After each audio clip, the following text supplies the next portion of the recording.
ছাত্র জনতার আন্দোলনের মধ্যে দিয়ে সরকারের পতনের পর জামায়াতে ইসলামের প্রতি মানুষের আস্থা তৈরি হয়েছে বলে মনে করছেন দলটির নায়েবে আমির ডাক্তার সৈয়দ আব্দুল্লাহ মোহাম্মদ তাহের।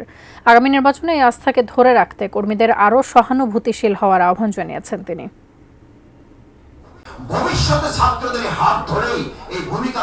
সকালে রাজধানীর ডিপ্লোমা ইঞ্জিনিয়ার্স ইনস্টিটিউশন মিলনায়তনে বাংলাদেশ জামায়াতে ইসলামীর সাবেক ছাত্রনেতা এবং কর্মীদের নিয়ে এক প্রীতি সমাবেশের আয়োজন করে দলটি।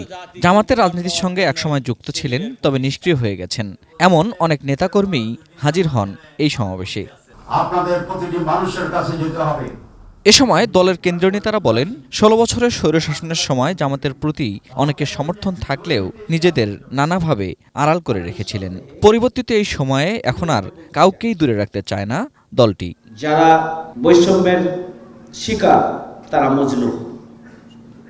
মজলুমদের জন্য আল্লাহ যথেষ্ট। এটি যেমনি ঠিক আছে, তারা নিজেরা চাইবেন না, কিন্তু কর্তৃপক্ষ হিসাবে যে অর্গানাইজেশন রয়েছে, যে অভিভাবক সংগঠন রয়েছে, তাদের দায়িত্ব হচ্ছে তাদেরকে যথাযথ জায়গায় প্রোভাইড করা।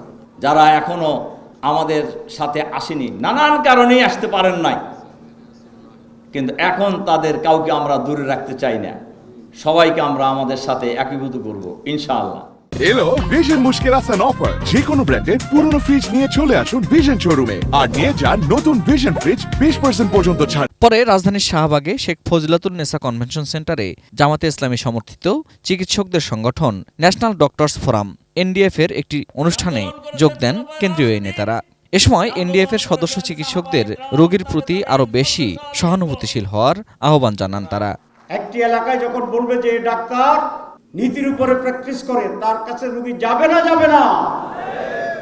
নির্বাচনকে সামনে রেখে জামাতে ইসলামীর কর্মীদের আরও বেশি জনমুখী হওয়ার আহ্বান জানান দলের নায়েবে আমির ডাক্তার সৈয়দ আব্দুল্লাহ মোহাম্মদ তাহের। দুর্নীতিমুক্ত সমাজ আপনারা পারবেন, এটি আজকে বাংলাদেশের প্রধান সমস্যা। কারাপশন, ডিসঅনেস্টি, এই স্বীকৃতি আমাদের সমাজে তৈরি হয়েছে আলহামদুলিল্লাহ।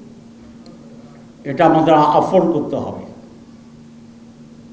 This is one of the main points of propaganda for us in the next election. চিকিৎসকদের সমাবেশে ছাত্র জনতার আন্দোলনের সময় আহত ২৫ জন মেডিকেল ছাত্র এবং একজন নিহত চিকিৎসকের পরিবারের হাতে আর্থিক সহায়তা তুলে দেওয়া হয়। বাংলাদেশের যত মিডিয়া রয়েছে, ফেরদৌস রহমান, এটিএন নিউজ, ঢাকা।